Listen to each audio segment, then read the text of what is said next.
नमस्कार। हमने आपको रसखान का जीवन परिचय बताया। आज हम आपको रसखान के पदों, जिनको सवैया कहा गया है, पदों का परिचय कराते हैं। उनका सामान्य भाव, अर्थ, काठिन्य निवारण और उसको गेय पद में जो गाया जा सकता है उसको आपको हम आज कराते हैं। पहले हम पुनरावृत्ति करते हैं।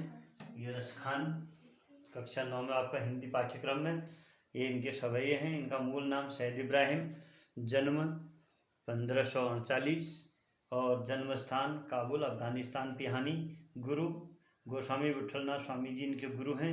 इनकी मृत्यु 1628 मथुरा में हुई है।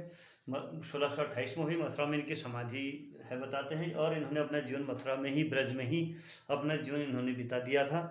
इनकी प्रमुख कृतियाँ हैं सुजान रसखान, प्रेम वाटिका, और इनकी जो रचनाओं का एक संग्रह बनाया गया है, पूरे संग्रह को रसखान रचनावली इसमें संग्रहित किया गया है। इनकी जो काव्य भाषा शैली है वो ब्रज भाषा, कृष्ण भक्ति के महान कवि हैं, संत कवि हैं। और तत्सम तद्भव और जो सामान्य बोलचाल के शब्द हैं उनको इन्होंने प्रयोग किया हुआ है। और इनकी उसमें रूप माधुरी, कृष्ण की रूप माधुरी, ब्रज महिमा, राधा कृष्ण की प्रेम लीलाओं का मनोहर वर्णन मिलता है। इनकी कविताओं में प्रेम की तन्मयता, भाव विह्वलता और आसक्ति के उल्लास के लिए जितने प्रसिद्ध हैं उतने ही अपनी भाषा की मार्मिकता, शब्द चयन, व्यंजक शैली, रूपकात्मकता, अलंकारिकता, इनके शब्दों में, इनके शब्द चयन में हम कह सकते हैं, भाषा शैली में हम कह सकते हैं, इसमें मिलता है।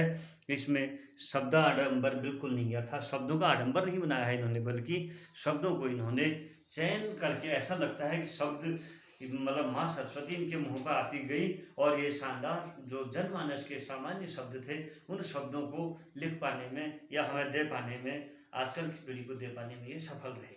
ये जो आपके लिए शब्द पद है, पहला, मानुष हो तो वही रस खानी, बसों ब्रज गोकुल गाँव के कारण। इसका हम काठिन्य निवारण शब्दार्थ भावार्थ के साथ करते हैं।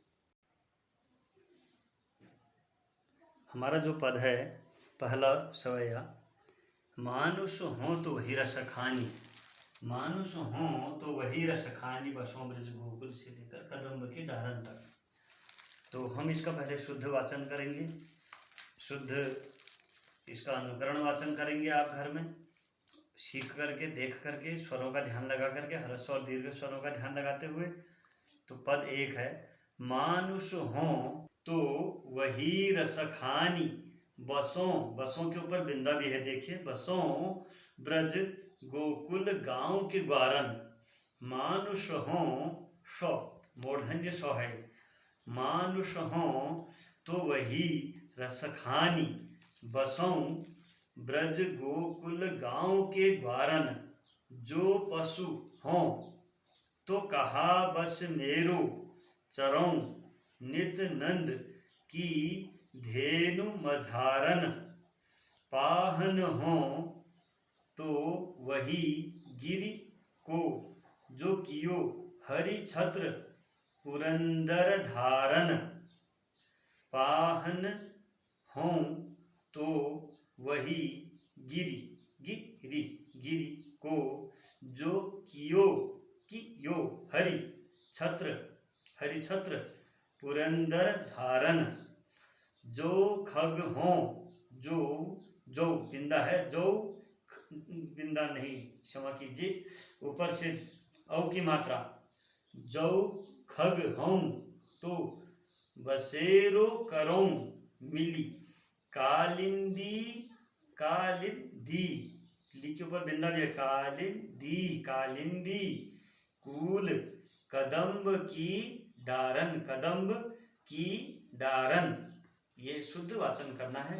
मानुष हो तो वही रस खानी, बसों ब्रज गोकुल गांव के ग्वारन। जो पशु हों तो कहा बस मेरो, चरौं नित नंद की धेनु मझारन। पाहन हो तो वही गिरि को, जो कियो हरि छत्र पुरंदर धारन। जो खग हों तो बसेरो करों मिली, कालिंदी, कालिंदी, कूल कदम्ब की डारन। मानुष हो तो वही रस खानी, बसों ब्रज गोकुल गाँव के ग्वारन। जो पशु हो तो कहा बस मेरो, जो पशु हो तो कहा बस मेरो, चरो नित नंद के धेनु मझारन। पाहन हो तो वही गिरि को, जो कियो हरि छत्र पुरंदर धारन। पाहन हो तो वही गिरि को, जो कियो हरि छत्र पुरंदर धारन। जो खग हो तो बसेरो करो, जो खग हो तो बसेरो करो, मिली कालिंदी कुल कदम्ब की डारन। जो खग हो तो बसेरो करो, मिली कालिंदी कुल कदम्ब की डारन। मानुष हो तो वही रस खानी, बसों ब्रज गोकुल गाँव के ग्वारन। तो कबीर यहाँ पर कवि जो है रसखान जी कह रहे हैं कि मानुष हो तो वही रस खानी। यदि मैं मनुष्य हूँ हे परमेश्वर, हे श्री कृष्ण, यदि मैं कभी मनुष्य का जन्म अगर मुझे मिले, या ये जन्म मुझे मिला हुआ है, इसमें रसखान कवि कह रहे हैं मानुष हो तो वही रस खानी, रस की खान, मैं वही रस की खान बनूं। यहाँ पर रसखानी के दो अर्थ हो, एक तो रसखान कवि, दूसरे वही रस की खान, आनंद की खान, आनंद के सागर, हे आनंद के सागर हे श्री कृष्ण, यदि मैं कभी मनुष्य बनूं तो बसों ब्रज गोकुल गांव के ग्वारन। मेरा बसना, मेरा निवास स्थान कहाँ हो? ब्रज के गोकुल गांव के ग्वारन के साथ, अर्थात ग्वाल बालों के साथ ही मेरा निवास स्थान हो। कितनी मतलब सहजता से उन्होंने पूरे दृश्य को देखा रखा है कि यदि मैं मनुष्य बनूं, हे रस के खान, हे आनंद के दाता, हे आनंद के सागर, यदि मैं मनुष्य बनूं तो बसों मेरा बसना हो, मेरा स्थित हो, निवास हो ब्रज के गोकुल गांव के ग्वालों के साथ। जो पशु हो तो कहा बस मेरो, अगर मैं पशु बन जाऊं, अगर मैं कोई जीव जंतु बनता हूं तो कहा बस मेरो, फिर मेरा बस कहाँ, मेरा नियंत्रण कहाँ? मनुष्य होने पर तो मैं यहाँ तक आ चुका हूँ, हे श्री कृष्ण, आपकी ब्रज भूमि तक आ चुका हूँ मैं दिल्ली से या अपने निवास स्थान से, लेकिन अगर मैं पशु बनता हूँ फिर कहाँ बस मेरो, फिर मेरा बस कहाँ चलेगा, मेरा नियंत्रण नहीं रहेगा। इसलिए आपका ही, आप जैसी मति देंगे उस समय वैसी ही मति के अनुसार होगा। तो अगर मैं पशु बनूं तो मेरा बस कहाँ चलेगा, मेरा नियंत्रण नहीं होगा। इसलिए चरो नित नंद के धेनु मझारन, मैं हमेशा चरो नित नंद की धेनु मझारन, मैं चरों अर्थात गाय चरती है, घास खाती है, तो मैं उन्हीं धेनुओं के मझारन, बीच में, मझारन माने बीच में, उनके ही बीच में मैं भी चरूं। बस अगर मैं पशु बन जाऊं, मैं गाय बनूं बस, क्योंकि आप ग्वाल बालों के भी रक्षक हैं, आप गौ द्विज हितकारी हैं, आप गाय और ब्राह्मणों की रक्षा करने वाले हैं, गौपालक आपको कहते हैं, आप गोपाल हैं। इसलिए मैं उन्हीं गायों के बीच में, धेनुओं के बीच में, धेनु माने गाय के बीच में ही मैं निवास करूं या उन्हीं के बीच में चरूं।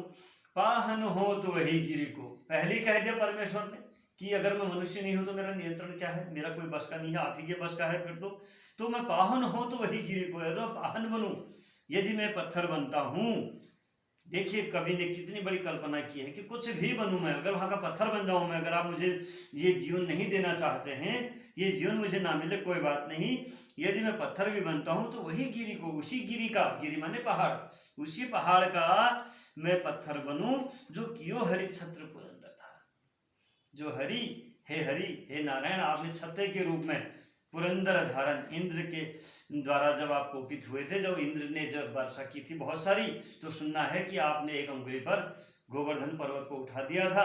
तो मैं उसी पर्वत का जो है पत्थर बनना चाहता हूँ। यदि मैं पत्थर बनूं तो मैं उसी पहाड़ का पत्थर बनूं जो हरिछत्र पुरंदर धारण, जो इंद्र के द्वारा कोपित होने, इंद्र के द्वारा जब आपको वो मिला, बारिश हुई जब बहुत ज्यादा, तो आपने उस पत्थर को उठा लिया था। गोवर्धन आपको कहते हैं, गोवर्धनधारी, गिरधारी, इसलिए आपने वो गिरधारी, मुझे भी उसी का पहाड़ बनाना, उसी का पत्थर बनाना। जो खग हो तो बसेरा करो, और यदि मैं पक्षी बनूं, जो खग हो, जो अगर मैं खग बन जाऊं, पक्षी बन जाऊं, तो बसेरो करो, मेरा बसेरा करो। मैं कहाँ बसेरा करना चाहता हूँ, कहाँ बसेरा करो?